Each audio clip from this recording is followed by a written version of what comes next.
Conclusion na po tayo.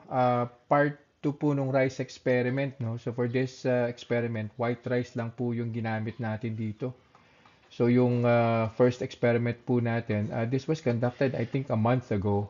So yung 1 cup po ng white rice, sinaing lang po siya ng yung regular lang po na procedure in terms of cooking rice, no? So nag-start po yung blood sugar natin at 104.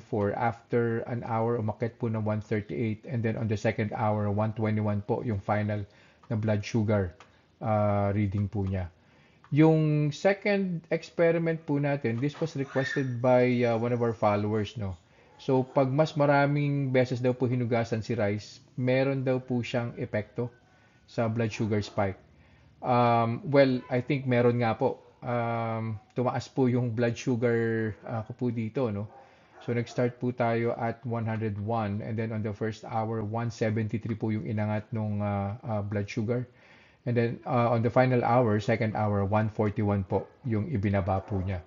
So uh, siguro on a scientific explanation, no? Pwede pong nahugasan po siya ng gusto, natanggal po yung fiber something po niya.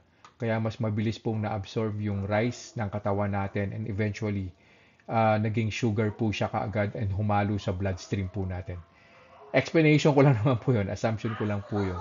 So pwedeng ganun po yung nangyari.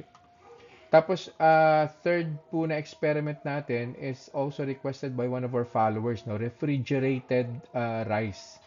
So, ni-refrigerate po ito for 24 hours. Well, it seems na okay po siya, no? Kasi I started at 92. Umakyat lang po siya na 132 and then eventually 119 po yung blood sugar reading po niya after 2 hours. Pero pag tiningnan po natin siya, no, yung spike po niya after 2 hours, makikita niyo po dyan. Yung regular cooked na rice, plus 17 lang po yung in-spike niya. Si washed naman po, plus 40.